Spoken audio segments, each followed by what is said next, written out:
વિદ્યાર્થી મિત્રો, Shri R Patel boys હાઈસ્કૂલમાં ઈ લર્નિંગમાં સૌનું હાર્દિક સ્વાગત છે. પાઠ 2 પોસ્ટ ઓફિસમાં આપણે આગળની ચર્ચા કરીશું. તો આગળના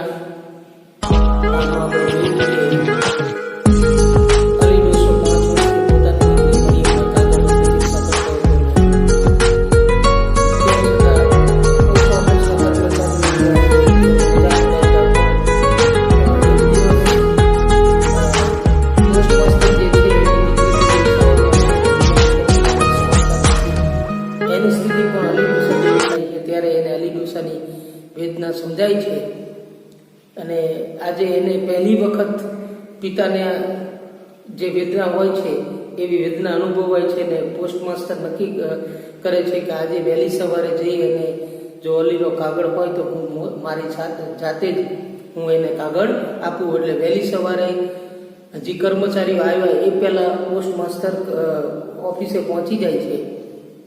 બારણી ટકોરા પડે છે એટલે પોસ્ટ માસ્ટર એવું ધારે છે કે કદાચ અલી ડોસો જશે ને હું મારી જાતે જ એને કાગળ આપું.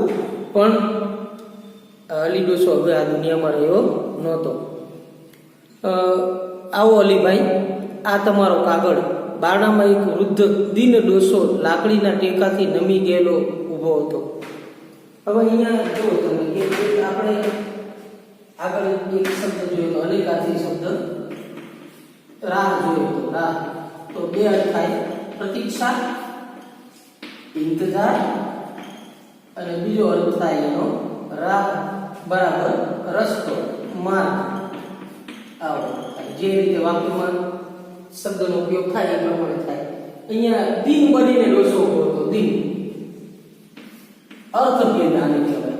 દિન આ અર્થભેદ જે છે એ રસ્વઈ અને દીર્ઘઈ પ્રમાણે શબ્દના જે અલગ અલગ અર્થ થતા હોય છે તે અહીંયા જે આ શબ્દ પૂછાય તો એના બરાબર આ અર્થ અને આ રીતે જવાબ લખવાનો છે. દિન બરાબર ગરીબ અને દિન જ્યારે રસ્વ ઈ હોય ત્યારે દિન બરાબર દિવસ.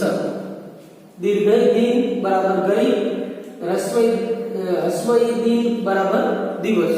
તો દિન બની અને એક લાકડીથી નમી ગયેલો એક ડોસો ઊભો હતો. છેલ્લા આંસુની ધાર હજી એના ગાલો પર તાજી હતી ને ચહેરાની કરચલીમાં કરડાઈના રંગ ઉપર ભલમનસાઈની પીછી ફરેલી હતી. તેણે પોસ્ટમાસ્ટર સામે જોયું ને પોસ્ટમાસ્ટર જરાક ભડક્યા. ડોસાની આંખમાં મનુષ્યનું તેજ નહોતું. પ્રતિયોગમાં સુધારીને ફરીથી લખો તો એમાં વાક્ય પૂછાય છે, ડોસાની આંખમાં મનુષ્યની તેજ નહોતું. તો ઘણી વખત પરીક્ષામાં એ રીતે પૂછાય કે જ્યાં રેખાંકિત શબ્દ હોય, અંડરલાઈન હોય ત્યાં પ્રત્યય સુધારીને લખો, અથવા ન પણ હોય તો એમાં ખોટો પ્રત્યય હોય એ સુધારીને લખવાનો હોય. તો અહીંયા ની જે છે પ્રત્યય એ ખોટો પ્રત્યય છે, એના બદલે સાચો પ્રત્યય સુધારીને લખીશું આખું વાક્ય. તો ડોસાની આંખમાં મનુષ્યની ના બદલે નું સાચો પ્રત્યય છે, મનુષ્યનું તેજ નહોતું. આ રીતે પ્રત્યય સુધારી અને વાક્ય, માત્ર પ્રત્યય નહીં આખું વાક્ય લખવાનું છે અને ખોટો પ્રત્યય હોય એની જગ્યાએ સાચો પ્રત્યય મૂકી અને વાક્ય લખવાનું છે. આંખ ફાટી જેવી રૂઢિપ્રયોગ છે. આંખ ફાટી જેવી, ચકિત થઈ જવું, ચકિત થઈ જવું. વાક્ય પ્રયોગ તમારી રીતે પાઠના આધારે કરી શકો અથવા બીજી રીતે વાક્ય બનાવીને લખી શકો છો. બારણામાં હવે કોઈ જ હતું નહીં. એ શું? તે લક્ષ્મીદાસ તરફ ફર્યો. એના સવાલનો જવાબ વાળ્યો. હા, અલી ડોસા કોણ? તમે છો ના? જી, અલી ડોસો તો મરી ગયેલ છે, પણ એનો કાગળ લાવો મારી પાસે. હે? કેદી? લક્ષ્મીદાસ. જી, એને તો 3 મહિના થઈ ગયા. સામેથી એક પોસ્ટમેન આવતો હતો, એને બીજો અડધો જવાબ વાળ્યો. પોસ્ટ માસ્ટર દિગ્મૂઢ બની ગયા. હજી મરિયમનો કાગળ ત્યાં બારણામાં પડ્યો હતો. અલીની મૂર્તિ એની નજર સમક્ષ તરી રહી. લક્ષ્મીદાસે અલી છેલ્લે ક્યાં મળ્યો હતો તે પણ કહ્યું. પોસ્ટ માસ્તરના કાનમાં પેલો ટકોરો ને નજર સમક્ષ અલીની મૂર્તિ બંને ખડા થયા.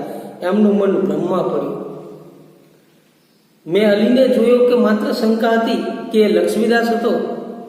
પોસ્ટ માસ્તર માત્ર અલીના જ વિચાર કરતા હતા, એટલે એમને બીજો કોઈ વ્યક્તિ પોસ્ટ માસ્તર આવ્યો તોય એને જાણે અલી જ હોય એવું એને લાગતું હતું. પાછી રોજનીશી ચાલી. રોજનીશી જે છે એ શબ્દ સમૂહ માટે છે, પણ અહીંયા આપણે જે 11મા ધોરણમાં પૂછાય છે શબ્દ સમૂહ માટે, તો શબ્દ સમૂહ આપેલો હોય એનો વિગ્રહ કરવાનો હોય છે. તો રોજનીશી, તો કે દરરોજના કામની નોંધ પોથી. રોજના જે કામ કરવાનો એની જે નોંધ રાખવામાં આવે, જેમાં નોંધ કરવામાં આવે એવી જે ડાયરી હોય છે એને કહેવાય રોજનીશી. પછી રોજનીશી ચાલી. પોલીસ કમિશનર, સુપ્રિન્ટેન્ડન્ટ, લાઇબ્રેરિયન, કારકુન ઝપાટાબંધ કાગળ ફેંકી જતો હતો, પણ દરેક કાગળમાં ધબકતું હૃદય હોય તેમ પોસ્ટ માસ્તર આજે એકી નજરે એ તરફ જોઈ રહ્યા છે. કવર એટલે એક આનો અને પોસ્ટ કાર્ડ એટલે 2 પૈસા એ દ્રષ્ટિ ચાલી ગઈ છે. છેક આફ્રિકાથી કોઈ વિધવાના એકના એક દીકરાનો કાગળ એટલે શું? પોસ્ટ માસ્તર વધારે ને વધારે ઊંડા ઉતરે છે. અત્યાર સુધી તો પોસ્ટ માસ્તરને અલીની વેદના સમજાતી નહોતી. એમના મન તો આ પોસ્ટ કાર્ડ એટલે જાણે માત્ર કાગળ, પણ દૂર દેશાઓમાં કોઈ વિધવા હોય, એનો એકનો એક દીકરો અહીંયા વિદેશમાં હોય ને એના સમાચાર મળે, એના કાગળ મળે, એ કાગળનો કેટલો હરખ હોય છે ને એની ચિંતા કેટલી હોય છે એવું સમજવાની દ્રષ્ટિ નહોતી. પણ આજે પોતાની દીકરી જ્યારે દૂર છે ને એના સમાચાર નથી, એટલે પોસ્ટ માસ્ટર આજે એક પત્રની શું કિંમત હોય છે ને એમાં કેવી લાગણી હોય છે એ વેદના એમને અત્યારે સમજાય. મનુષ્ય પોતાની દ્રષ્ટિ છોડી બીજાની દ્રષ્ટિએ જુએ તો અડધું જગત શાંત થઈ જાય. આખો જે પાઠ છે ને, જે પોસ્ટ ઓફિસ, એને આખા પાઠને જો એક જ વાક્યમાં રજૂ કરવો હોય ને, આ એક લીટી જે ધૂમકેતુ લખી છે ને એમાં આખો પાઠનો સાર આવી જાય. મનુષ્ય પોતાની દ્રષ્ટિ છોડી બીજાની દ્રષ્ટિએ જુએ તો અડધું જગત શાંત થઈ જાય. એક વાક્યમાં વારંવાર અને બહુ અગત્યનો પ્રશ્ન છે કે લેખકના મતે અડધું જગત ક્યારે શાંત થઈ જાય? તો મનુષ્ય પોતાની દ્રષ્ટિ છોડી બીજાની દ્રષ્ટિએ જુએ. આ દુનિયામાં જેટલા પ્રકારના યુદ્ધો ને હુલ્લડો ને જે કોમી રમખાણો નાતે થાય છે એ બધાની પાછળ, કારણ કે પોતે જે અનુભવ છે એ જ સત્ય છે એમ માને છે, પણ આપણે બીજાના દુઃખને જ્યારે અનુભવતા થશું ત્યારે દુનિયાના અડધા પ્રશ્નોની એમના હલ થઈ જશે, યુદ્ધોને બધું ટાળી શકાશે. આપણે શિક્ષણથી એવા પ્રકારના મનુષ્યોને તૈયાર કરવાના છે કે જે યુદ્ધ માત્રને સહન ન કરે.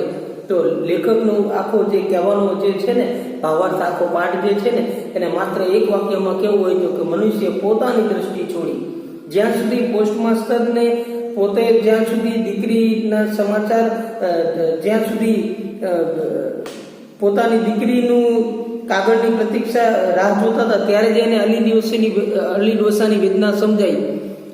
પણ એ માણસ પોતે જ્યારે દુઃખમાં હોય ત્યારે એને બીજાનું દુઃખ સમજાય છે. આ જે વાક્ય છે ને એને એ પ્રકારના વાક્ય રૂપાંતરમાં એવું છે કે ક્રિયાથી અર્થ, ક્રિયાની ઉત્પત્તિનો અર્થ.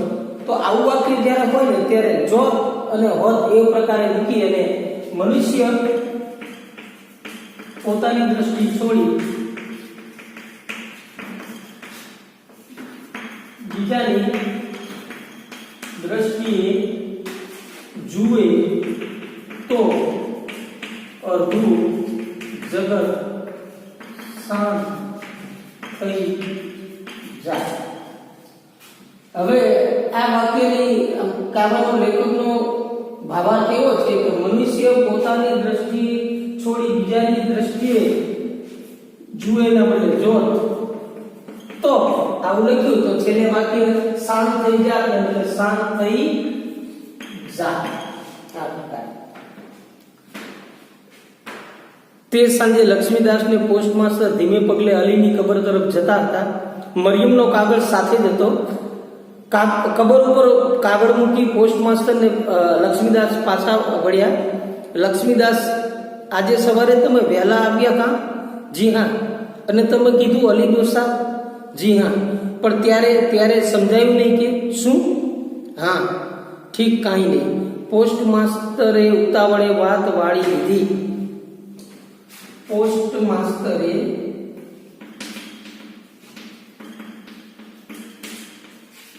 ઉતાવળે વાત વાળી લીધી. આ વાક્ય જે છે, વાક્ય રૂપાંતરમાં તો આ વાક્યનો જે છે એ કર્તરી અને કર્મણીમાં વાક્ય છે, વાક્ય રૂપાંતર. તો પોસ્ટ માસ્ટરથી ઉતાવળે વાત વાળી લેવાઈ. પોસ્ટ ઓફિસનું આંગણું આવતા પોસ્ટ માસ્ટર લક્ષ્મીદાસથી જુદા પડી વિચાર કરતા અંદર ચાલ્યા ગયા. એમનું પિતા તરીકેનું હૃદય અલીને ન સમજવા માટે ડંકતું હતું ને આજે હજી પોતાની દીકરીના સમાચાર ન હતા, માટે પાછા સમાચારની ચિંતામાં તે રાત્રિ ગાળવાના હતા. આશ્ચર્ય, શંકા અને પશ્ચાતાપના ત્રિવિધ તાપથી તપતા એ પોતાના દીવાનખંડમાં બેઠાને પાસેની કોલસાની સગડીમાંથી મધુર તાપ આપવા લાગ્યો. તો અલી ડોસાને ની વેદના ન સમજવા માટે પોસ્ટ માસ્ટરને દુઃખ થાય છે અને એ રીતે આ પાઠનો એક પિતા જે હોય છે એના વેદના જે હોય છે હૃદયની દીકરીના પત્રને ઝંખતા, અને એ સાથે એ વાર્તાનો કરુણ અંત આવે છે. એક સવિસ્તાર પ્રશ્નમાં ખાસ પ્રશ્ન હોય છે કે પોસ્ટ ઓફિસ વાર્તાનો અંત તમારા શબ્દોમાં લખો. તો અલી ડોસાને સમજાયું કે હવે એ વધારે જીવશે નહીં, માટે પોસ્ટ ઓફિસનો જે કર્મચારી હોય છે લક્ષ્મીદાસ એને 5 ગીની આપે છે અને કહે છે કે અલ્લાહની સાક્ષી આ 5 ગીની આપું છું, મારે હવે એનો ખપ નથી, પણ જો મારી દીકરીનો કાગળ આવે તો તમે મારી ખબર ઉપર પહોંચાડજો. અને અલીનું મૃત્યુ થાય છે. પછી 3 મહિના પછી અલીનો કાગળ આવે છે, ત્યારે લક્ષ્મીદાસ અને પોસ્ટ માસ્ટર જે છે એ કાગળ લઈ અને અલીની કબર સુધી પહોંચાડે છે. તો આ રીતે આ જે પોસ્ટ ઓફિસ જે વાર્તા છે એ વાર્તા અહીંયા નવલિકા જે છે એ પૂરી થાય છે.